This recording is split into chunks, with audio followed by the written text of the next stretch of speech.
और खेलों से आपको बताएं, पाकिस्तान के अरशद नदीम ने Commonwealth Games javelin throw qualifying round के फाइनल के लिए क्वालिफाई कर लिया है। ग्लासगो में जारी इवेंट में अरशद नदीम की बेहतरीन थ्रो 78.36 मीटर रही।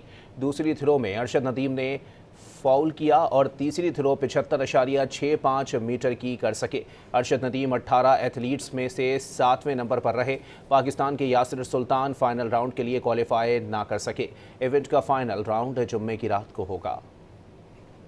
और खेलों से आपको बताएं, पाकिस्तान के अरशद नदीम ने Commonwealth Games javelin throw qualifying round के फाइनल के लिए क्वालिफाई कर लिया है। ग्लासगो में जारी इवेंट में अरशद नदीम की बेहतरीन थ्रो 78.36 मीटर रही।